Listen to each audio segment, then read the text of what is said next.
both you may want to tell everybody to turn their phones off. Okay. I mean, it's just a good. Okay.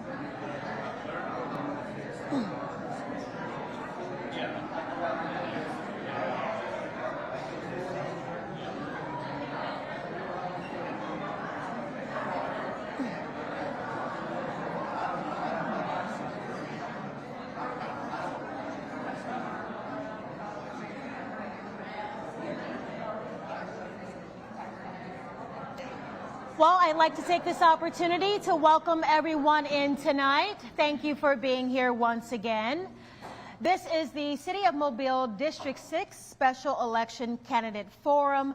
My name is Lanice Lagan from Fox 10 News, and I just want to commemorate all of you for coming out tonight to make sure that you are informed when it's time to cast your ballot July 25th. So really quickly, I would like to go over the guidelines. Before I do that, a reminder for anyone to take this opportunity to silence their phones.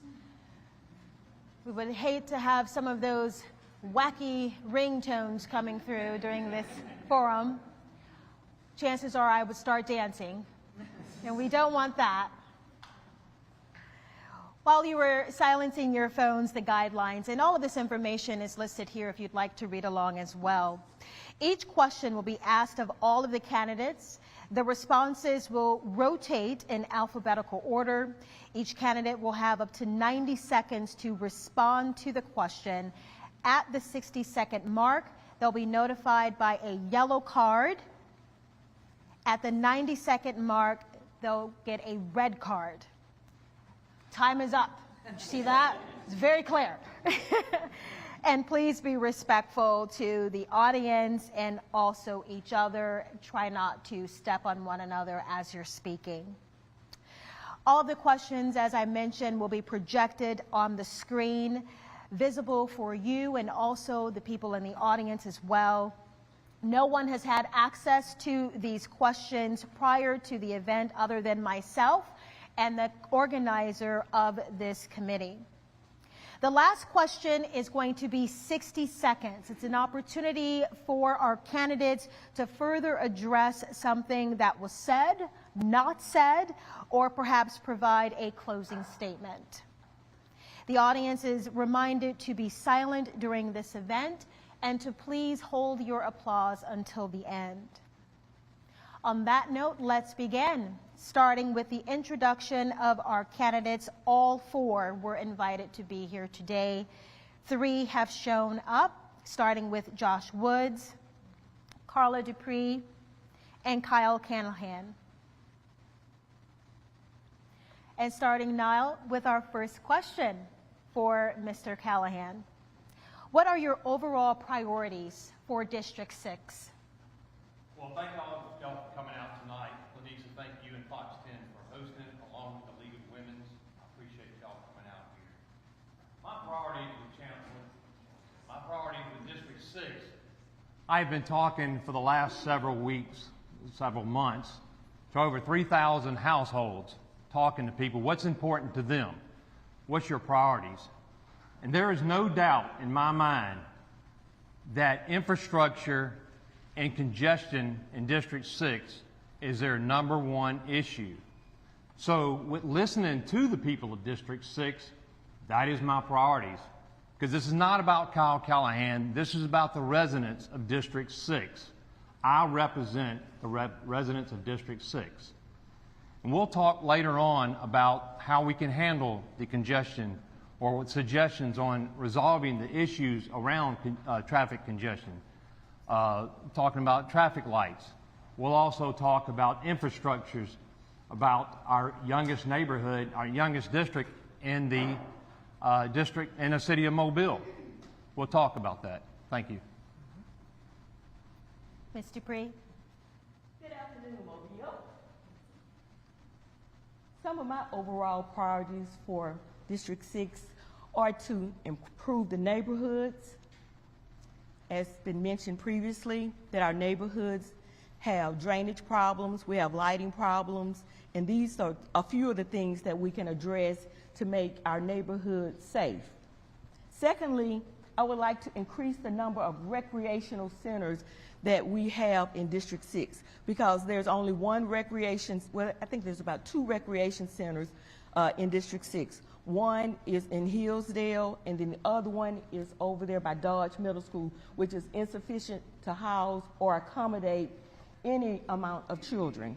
So I would like to see the number of recreation centers increased in the district. And thirdly, I would like to see a relationship between the businesses and the neighborhoods, where the businesses in District 6 will have some sort of relationship with the neighborhoods where they can come in and maybe do flower beds like I've seen in some neighborhoods and like they do over in Fairhope, where they have like American flags during the holidays. So I would like to see a relationship where the businesses invest in the neighborhoods that they're in. Thank you for your time. And that is just a few of my priorities. So obviously, thank you again to the League of Women Voters. Thank you to Fox 10. Thank you, Lenise, for putting up with us tonight. There's a lot of things you could be doing on Thursday night, but letting a bunch of guys and a lady come up here and expel hot air is something that I'm sure you're not used to. So thank you for spending time with us.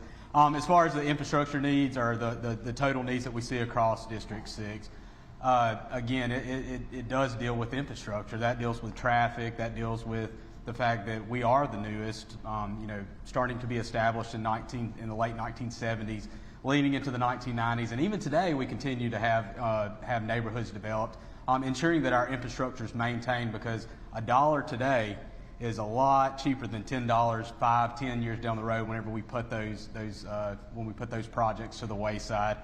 Safety, but really safety dialed down to a quality of life.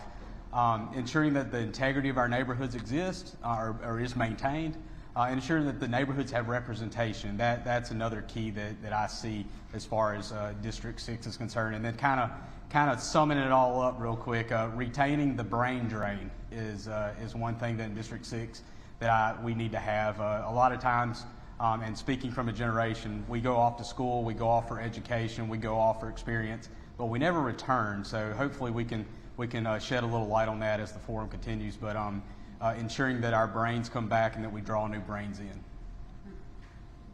All right, thank you.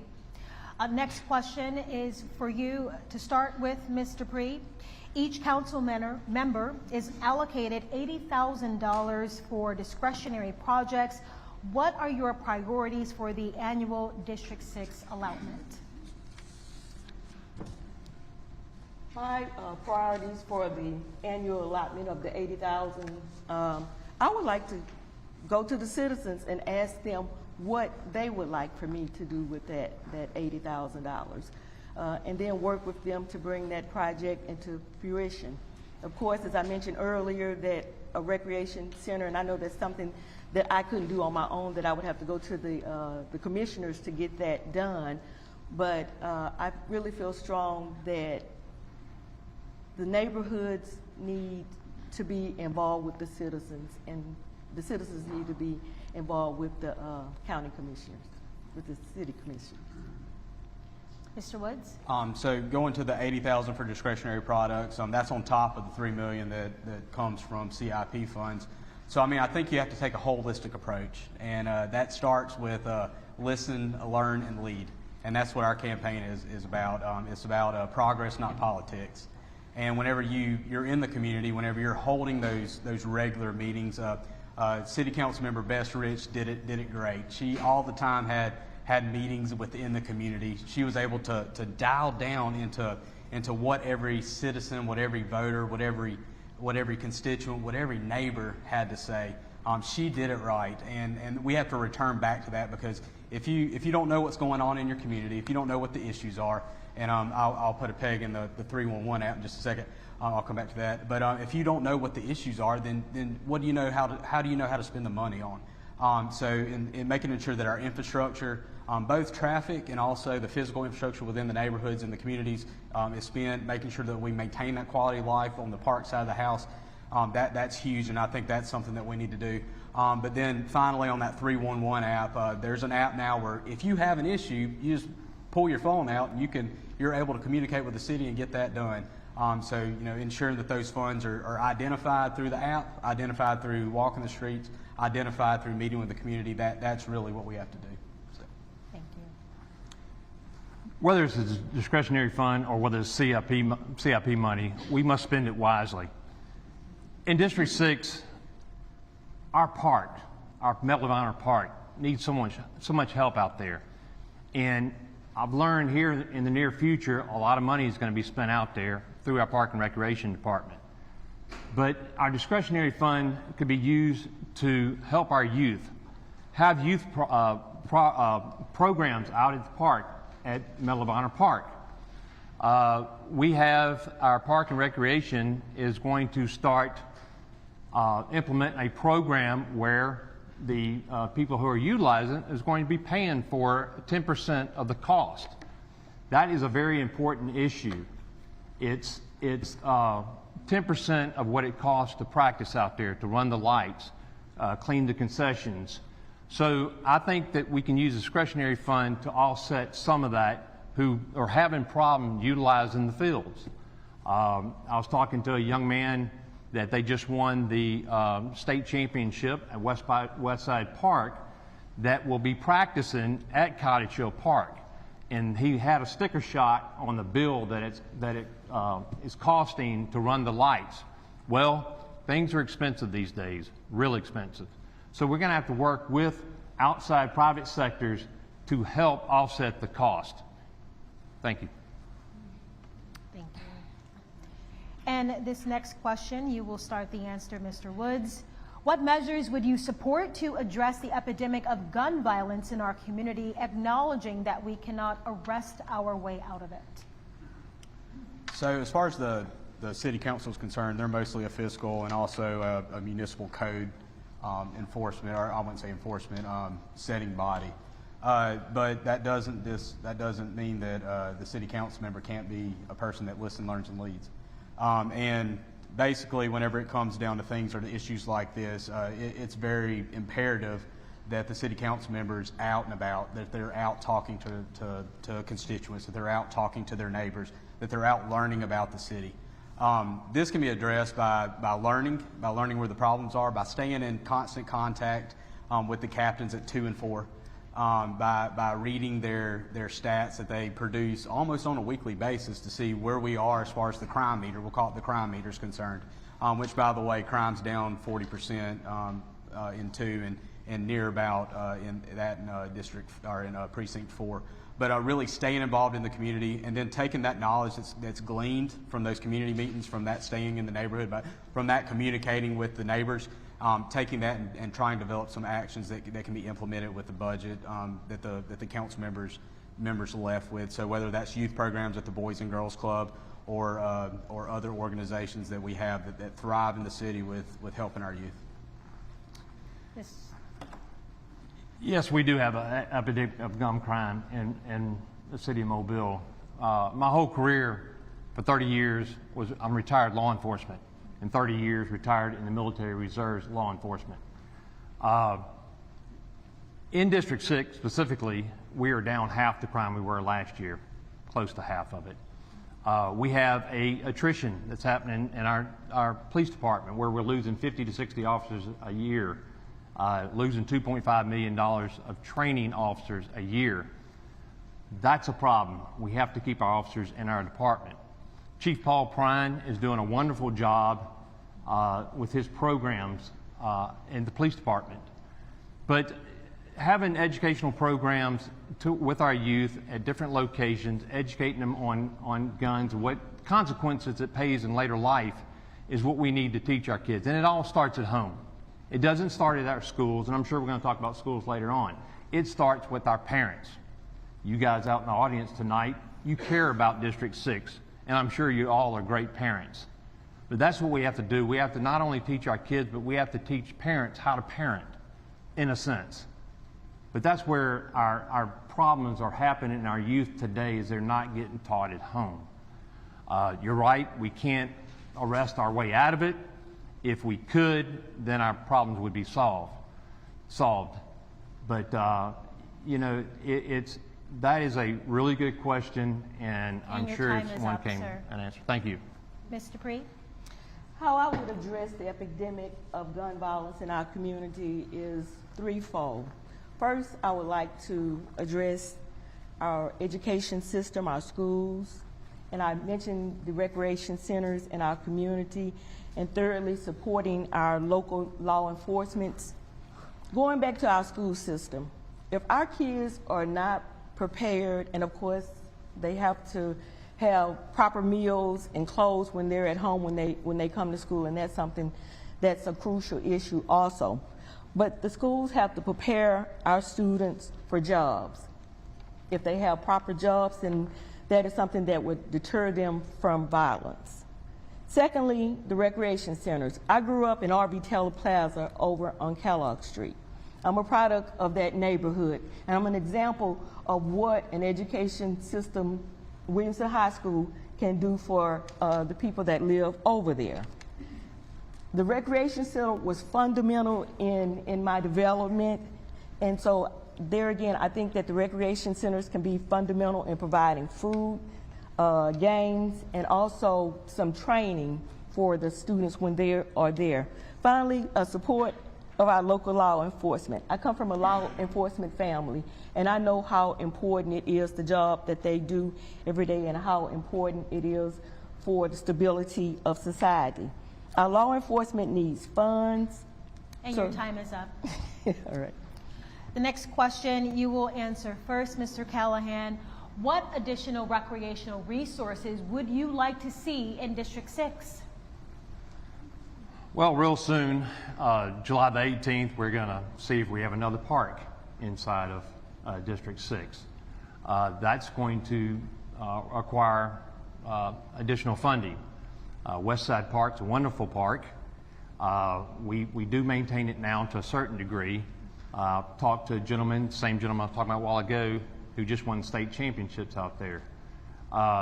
It needs to be maintained. And like I spoke a while ago, the Park and Recreation has a new program where they're going to offset the cost by the participants that utilize the park of 10%. We need to partner up with private industries.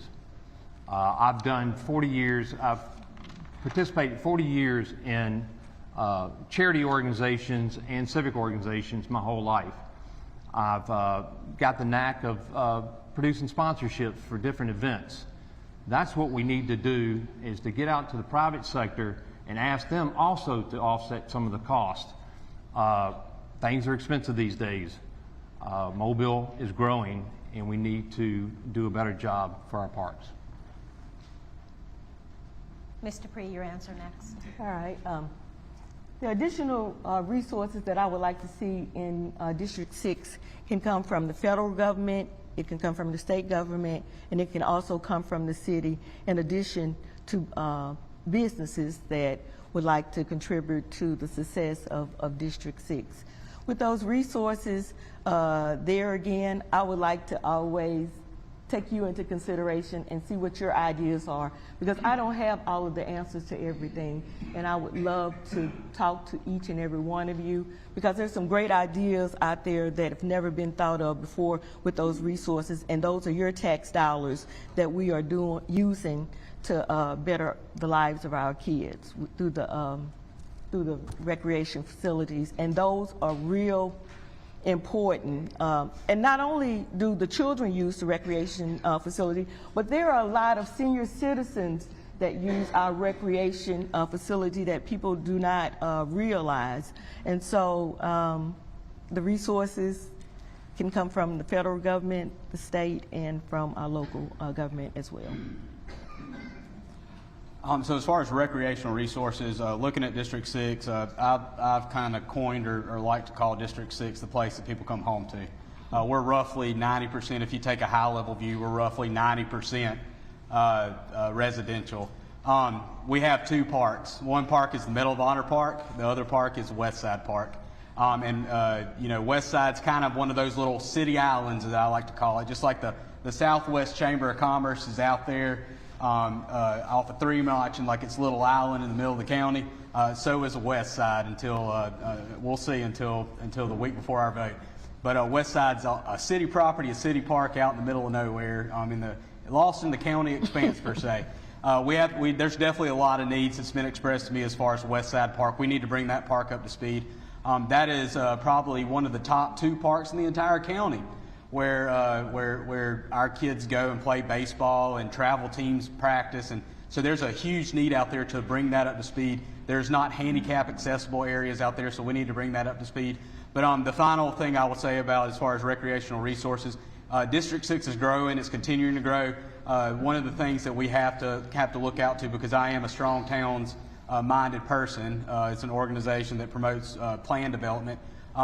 We need to establish pocket parks within the new neighborhoods to alleviate some of that strain off of Medal of Honor Park, because it is a very, very used park, and we need to release some strain. Thank you. District 6 has a history of regularly scheduled community meetings and communication. How do you plan to involve your constituents in the decision-making process? Mr. Pree, starting with you. That's an excellent question. Community meetings and communication is very important. But we have a predominantly older audience here.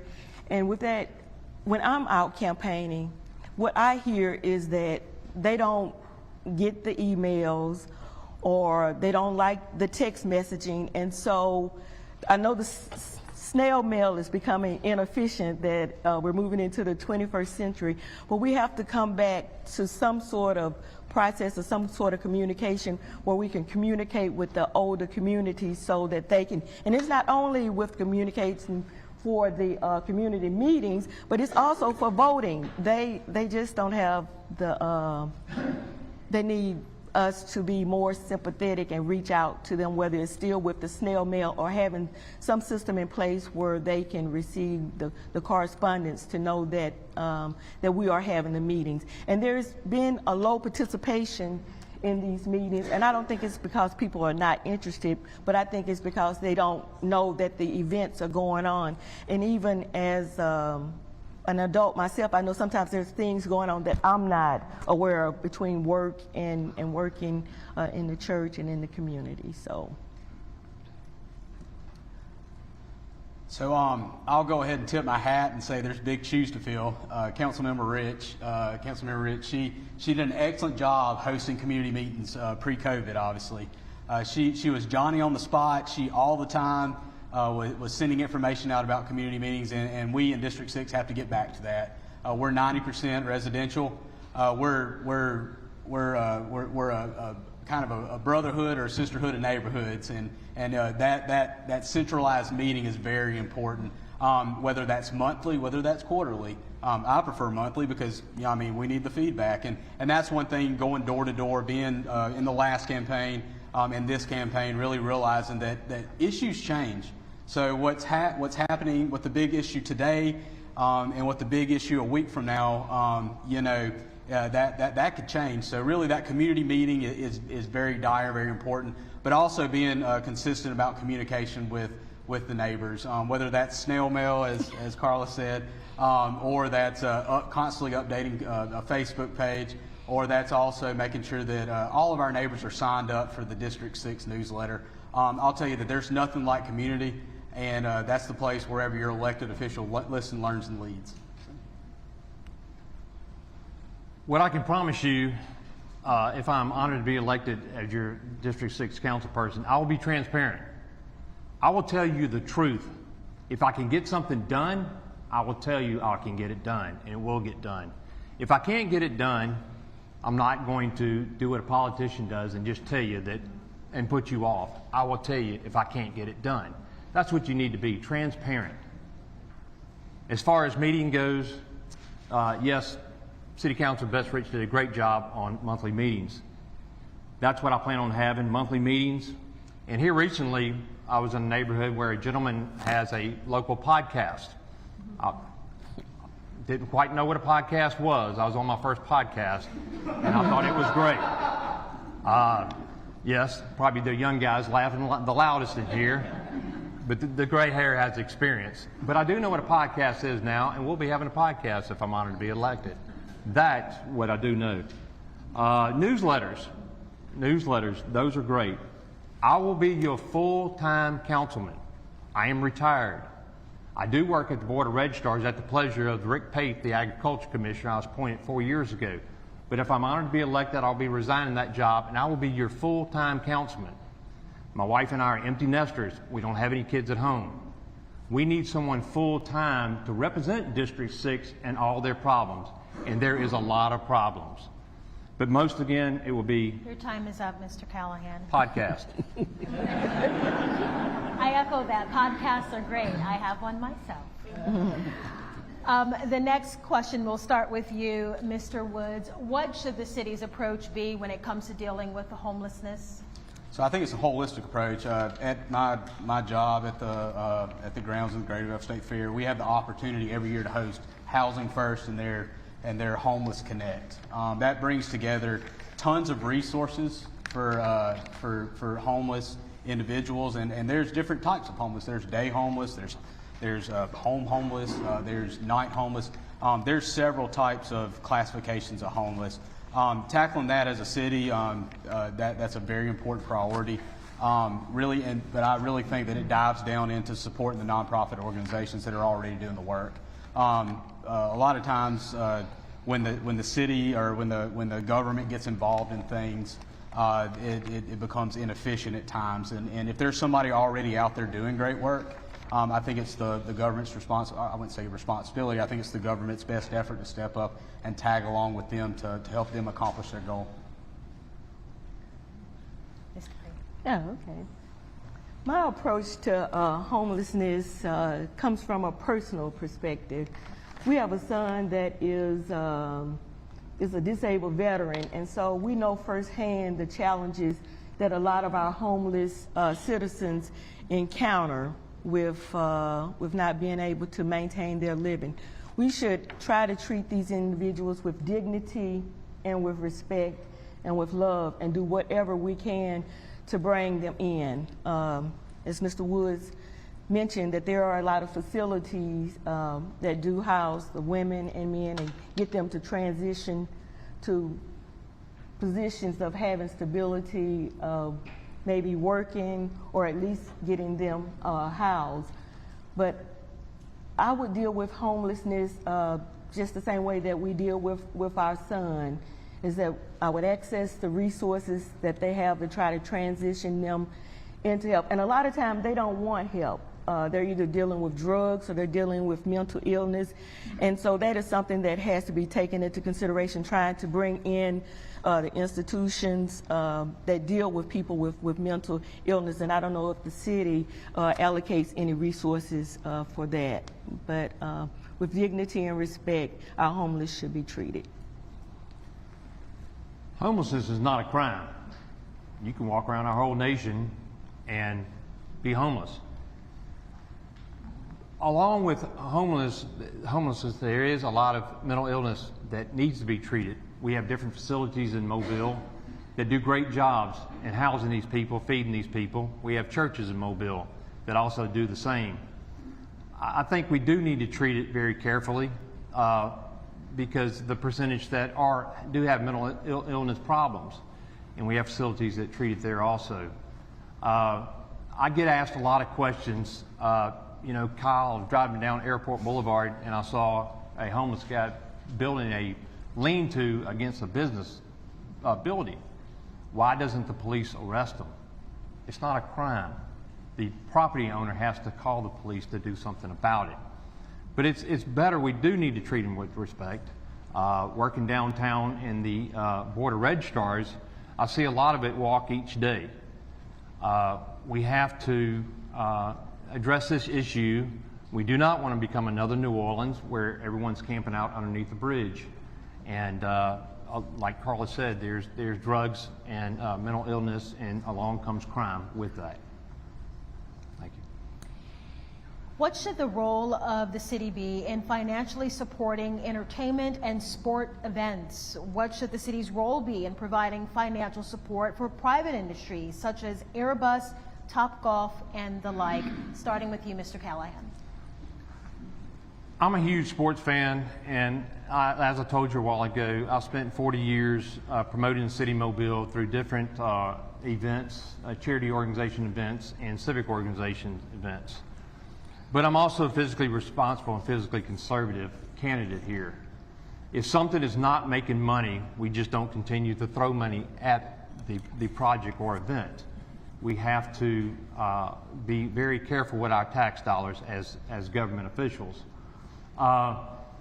If a sporting event has been around for a long time, we have to lead it and provide it to succeed.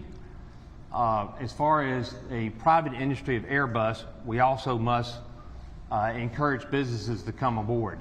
That we may be spending money in the front side, but on the back side, we'll be benefiting for businesses like Airbus, our Austell shipyard, and other industries coming into Mobile. You know, we'll see how Topgolf does. I hope it succeeds. I hope we do a good job supporting it. That's another thing that we have to do as Mobilians. We have to support our events. We have to support our businesses to make everything work as in unison, as one. Thank you. Our city is blooming financially, and it is because of some of the events that we have here in Mobile, and especially the industry like Airbus and Austell's. And I strongly feel that we should support these events because, as Mr. Wood stated earlier, that our middle class, our working kids are moving out of Mobile, and we cannot sustain our existence as a city if we don't have diversity with young people, working young people like Mr. Woods, and then older people like Mr. Kyle. I call it experience. But I really feel like we should support these events, and even if it is not necessarily in the positive or financially prudent in the beginning, like especially in the minority neighborhoods, that we need these events to come for the entertainment, and it's not only for the younger people, but for everyone. And I'll start off by saying, Kyle, this is the second forum. I don't think you're old. Experience. Experience. But what I'll say is I'm the guy sitting up here that has pretty much touched both of those areas. As executive director of the Greater Gulf State Fair and the grounds, we're very, that's our outlook. We're trying to draw things in. We're trying to pull different things from around the country as far as sports events and also as far as entertainment. I see the city's area of that is not necessarily funding 100%, but stepping alongside with private individuals to help facilitate that. And a lot of times the city's able to do that without a financial commitment per se.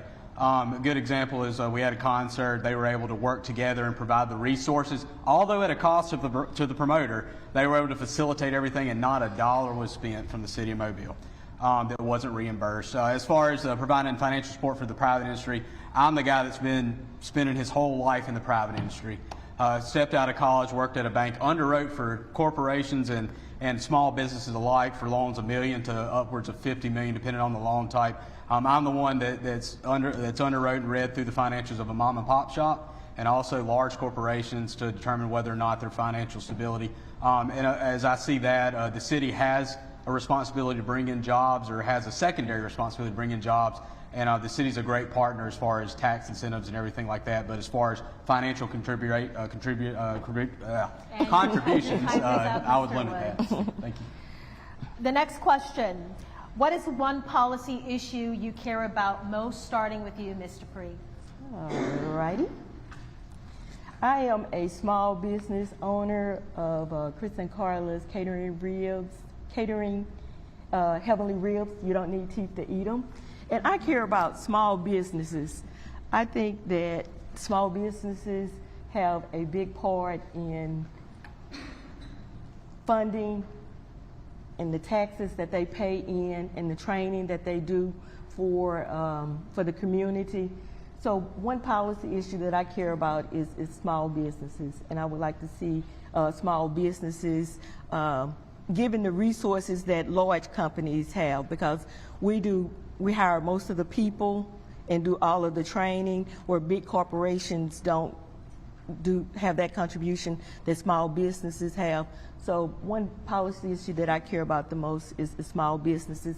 And not only have I had the small business with the Chris and Carla's catering and Heavenly Ribs, but I've also ran a Sears franchise where I had like $1.4 million annually with 11 employees. I've also been a district manager for a congressman in Washington, D.C. So I do have the experience when it comes to business and working with people.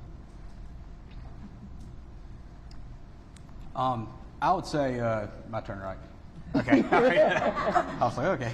I'd say, as far as I interpret the policy issue, what is one of your campaign issues that you most care about? I care about all three. That's infrastructure. That's also safety and protection of the neighborhoods. But I'll say that one that really super resonates with me, is that leadership standpoint. District 6 has had strong leaders in the past. And it's incumbent upon District 6 to continue to have a strong leader. And I can tell you that I'm the strong leader for District 6. Listening, learning, and leading, progress, not politics. That's what this whole campaign's about. At the end of the day, if we can work as a council together, and I can represent the people of District 6, so that one day and again, this might be a selfish concept, but one day, I really think it's paramount to what's happening and occurring in the city of Mobile. If we can continue that momentum, if one day my three boys, again, move off and they get an education, they get an experience, and they have the hardest choice ever of saying, well, now it's time to establish a family. Now it's time for me to raise a family. I have to move back to Mobile because there's so much opportunity. I can find a career, I can find a job, I can find a life. And at the end of the day, that's the one that I guess I'm passionate about all of them, but that's one that really drives hard in my heart of continuing the momentum, maintaining the brain drain that's happened in Mobile, and moving forward with the momentum. Policy that I see very important in my eyes is keeping everyone safe in their house, keeping everyone safe on the streets, keeping everybody safe in the city. In District 6, we spoke about a while ago, we're down in crime. We're very fortunate. Of course, a couple weeks ago, we hear about a violent crime happening at a near car wash that's in District 6. That's very important to me. We have to take care of our police department. We need to take care of our police officers. We need to take care of our firemen, our firefighters, our first responders, which is ranked number 10 in the country. Very proud of them. But the most important thing in District 6 that I have heard walking over 3,000 homes, talking to 3,000 residents, is our infrastructure, our traffic problems that we have. We need to quit talking about it and do something about it, period. I want to use a common sense approach to our problems with traffic. Find out, and I know that District 6 cannot have all the money for traffic lights, but we need to use a common sense approach to it.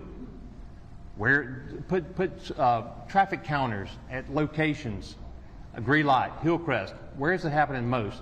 Let's start replacing our lights one at a time. We have to, or we're going to find ourselves behind.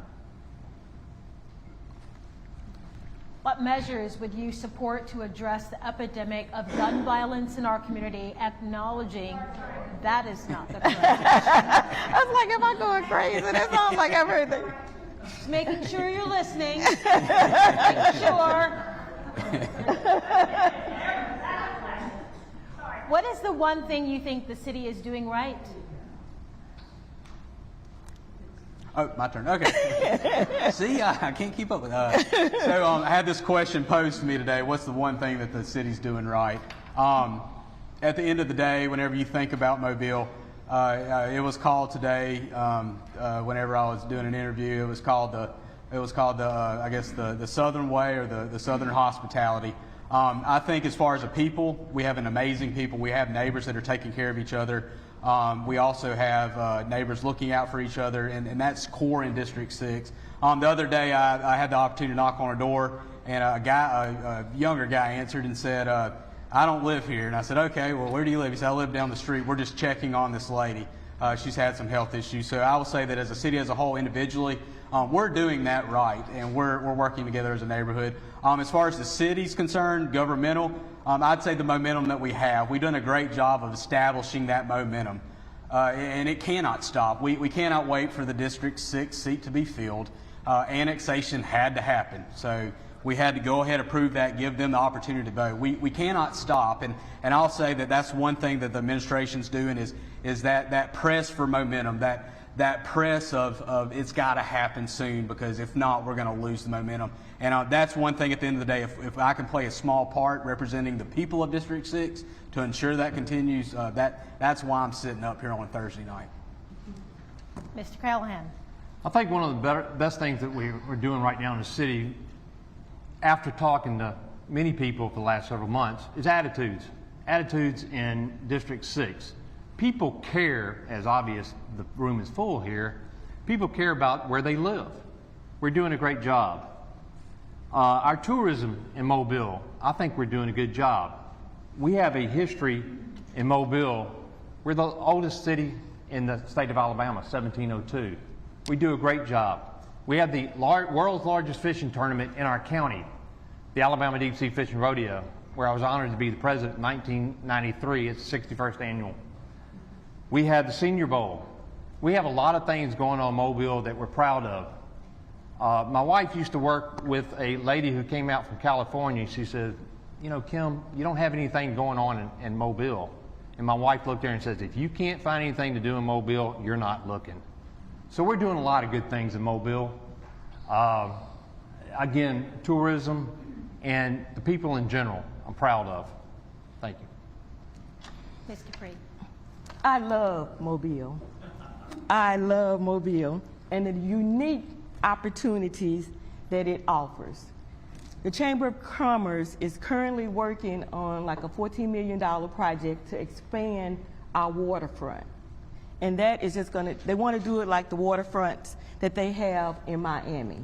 And that is just gonna change the game for us, because we have the Mobile Bay out there and we don't utilize our water as much as we can, because my husband loves fishing and he's looking forward to them developing the Brookley Park out there so that he can go and catch some bass.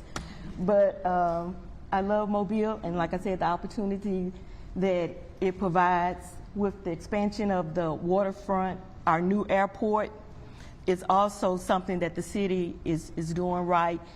And my vision for Mobile is that our kids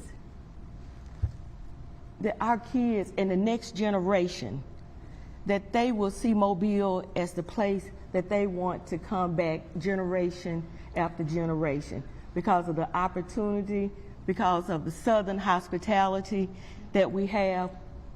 Every year, eyes are put on Alabama because we have a football team, one or two football teams that are going to be in the race for a national championship.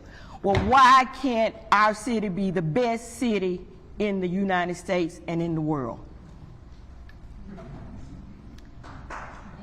Next question. How would you balance growing businesses and minimizing brownfield sites with the growing housing population? Starting with you, Mr. Callahan. I think in our neighborhoods, development is important. But development also has to be very, very smart. Walking in a neighborhood recently, there was a gentleman that came out and said we have a huge problem in our neighborhood. We have a development happening in the back of our yard that they've cut all the trees down, all the buffer zones that protection for the growth of the neighborhood. He said the ground that's going to have a development of the house is in the same height as his roof. I didn't believe him, so he took me in the back and he showed me. A rainfall came along and washed all the dirt down into his yard.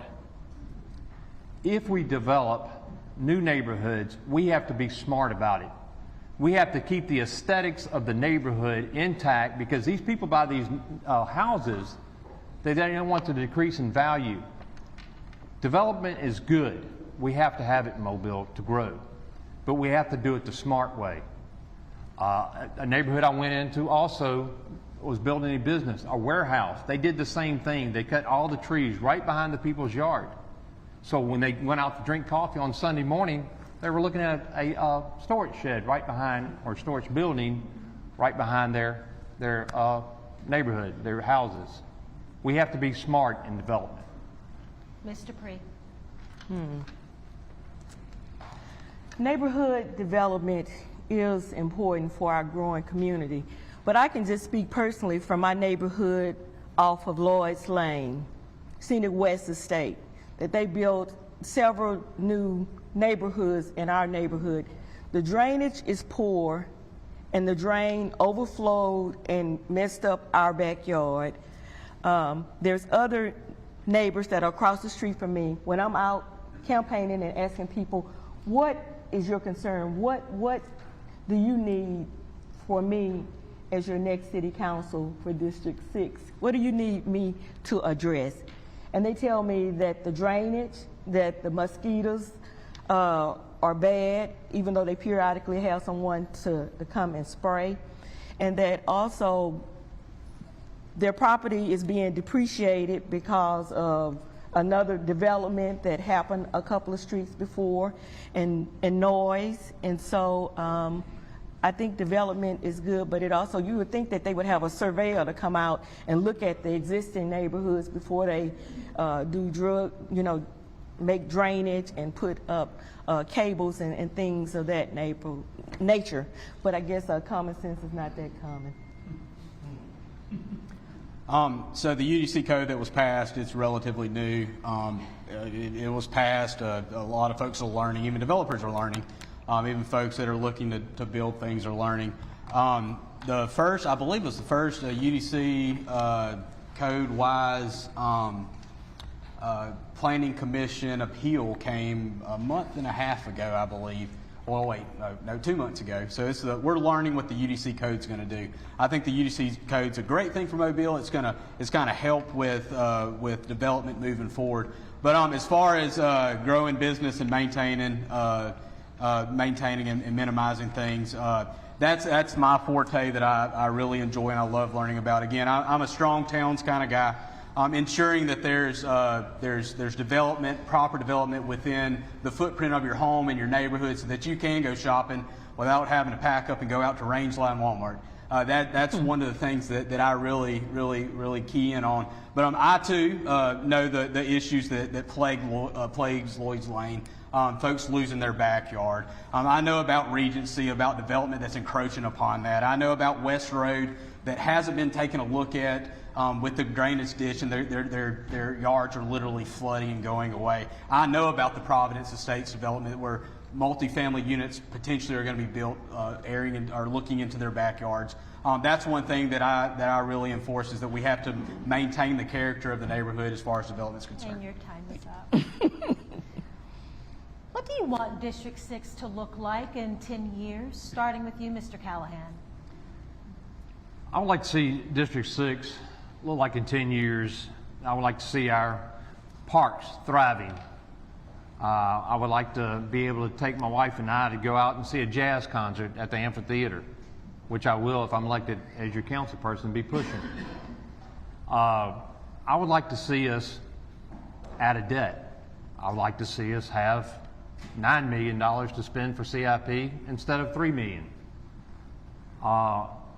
We need to start growing as a city. We need to start growing as a district, but we have to take care of small things before we approach the big things. Thank you. Ms. Dupree. Oh, okay. Hello, everybody. What I would like to see the district to look like in 10 years is I would like to be able to walk around my neighborhood and see every yard well manicured. I would like to see an association where people could chip in, or they don't have to chip in, where if it's an older person that lives there, that they can contact somebody in the neighborhood and say, can somebody cut my grass this week for $10 to help with the aesthetics of the neighborhood. I would love to see in 10 years for for Mobile to look like some of the garden cities that I've seen over in Europe, with gardens, with seats where people could sit down, and also for somebody to come and provide a meal for them. Maybe my husband could provide some of his heavenly ribs. But in addition to that, I just really love Mobile. I think we have a lot of opportunity that with being here on the Gulf Coast and just in having people to come and see what we love about Mobile. Mr. Burks. So personally, on a District 6 level, hopefully in 10 years having my kid move out of the house and go and thrive, and stop eating my groceries. That's a personal one. But as far as the District 6 as a whole, seeing the future District 6, I said this today in an interview. If you had a magic ball and you shook it up, and then you said what's going to happen in 10 years or 5 years to District 6, and then all of a sudden it populates, and you're like, there's no way.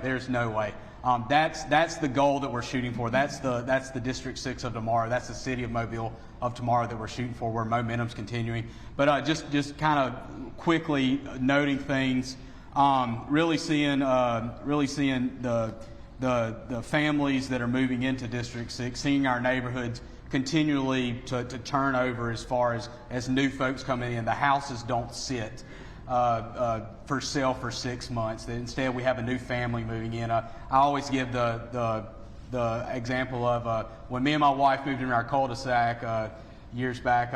We were the first family, and now we have more families that are joining. Really seeing the District 6 thrive, seeing it expand as far as opportunities, businesses, restaurants that are in that community. Again, strong towns mind that there's something for you in the district that you don't have to travel outside the district to experience. If you received $1 million grant, well,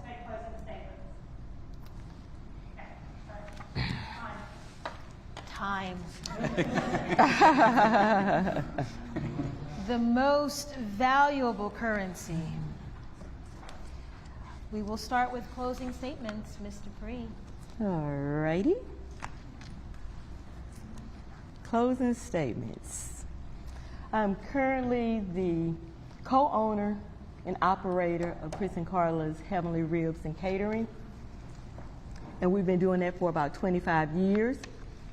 I have also been the owner of as I mentioned earlier, of a Sears franchise where the customer is always right. When you like to see that in city government, I had $1.4 million annually with 11 employees. I've also been a district manager for a United States congressman in Kansas, where I had to work with all of the federal agencies. So I'm a people person. I like working with people. I've worked with people. I've had employees. I worked with the public. And so I feel that with my experience, that I would be the perfect person to be your next city council person. My vision for the city is that we have the best city in the whole wide world. With all of my visions of what I told you about, of having a good neighborhood, that is something that is possible. I know that the city we have to work with the mayor and with the budget, and with my experience as being an accountant. I'm also a licensed adjuster, and I have an insurance license. So I love learning. So I would go into... And your time is up. And do the job. Mr. White. And do the thing. So thank you again to the League of Women Voters. Thank you again to Lanice and also Fox 10 for hosting us tonight. As far as my why, I'll end with my why. The City Council, District 6, needs a representative that listens, learns, and leads. They need someone that's going to fill the seat, that's going to listen to them, that's going to hold those community meetings, that's going to get to know their concerns, that's going to continuously walk through their neighborhood, that's not just going to bail out at times whenever it might get tough. And I'm the guy that will represent you in District 6. I'm telling you, I've spent my whole career, and again, it's only 20 years, but but I've spent my whole career, whether that's being at the bank, working at the bank, underwriting and trying to help people be successful in their life, or whether that's working at the fairgrounds, hosting Mobile's second largest event outside of Mardi Gras, hosting that event, and also taking event days from 88 to 174 days. I've spent my life trying to serve people. That's my desire, is to serve people. And I can tell you that if you elect Josh Woods on July 25th, Josh Woods is going to be your servant leader. And that's what I'm here for. That's why I'm running again. That's what, again, we lost by 306 votes last time, but I can tell you that same fervor last time is the reason I'm sitting up here on Thursday night to serve you. So again, my cell phone's on any campaign material. I look forward to serving you, and I would appreciate your vote on July 25th. League of Women Voters, WLA, Fox 10, Lenise, thank you very much for having us. Thank you all for coming out tonight. Carla, Josh, and Lynn, not here. Thank you all for giving time, and your families, thank you. Running for office is not easy to do. District 6, in the next couple of weeks, you will be going back to the polls after a short period of time. I am a candidate that has been protecting you and standing up for you for the past 30 years through serving you in law enforcement capacity with the county, state, and the federal government. Working with the Mobile County Sheriff's Office, the Alabama Attorney General's Office, the Alabama Bureau of Pardons and Parole, and serving you with the United States Drug Enforcement Administration Task Force, DEA. Retiring in 2015 in the Retirement Systems of Alabama. And recently, my campaign has been endorsed by the Alabama Retirement Systems Employees Association. In addition, I've been honorably serving you 30 years in the United States Military Reserve, serving you in the United States Marine Corps, and 24 years in the United States Coast Guard Investigative Service as a special agent, also retiring in 2015. For the past 40 years, I've been serving numerous civic and charity organizations promoting the city of Mobile, the city that I love. Please visit my website for more information, CallahanForCouncil.com. On July the 25th, vote for experience, you know, the gray-headed guy. Vote for a full-time councilman, and I promise you, I will be full-time working for you day and night. Make District 6 a better place to live, raise a family, and to do business. Thank you, and thank you all.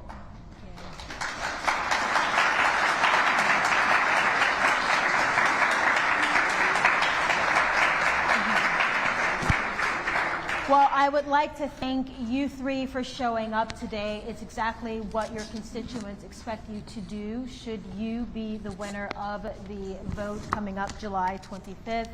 Mr. Woods, Mr. Pree, Mr. Callahan, again, thank you for showing up tonight. And thank you all for being here and packing out the room. That is a responsible voter. Please contact your candidate directly if you have an additional question. Don't forget to vote July 25th and check your polling location to make sure it is still the same. And if you want more information, of course, the League of Women Voters of Mobile is always available to help. On behalf of Fox10TV.com and Fox 10 News and our Facebook viewers, thank you for being here with us tonight.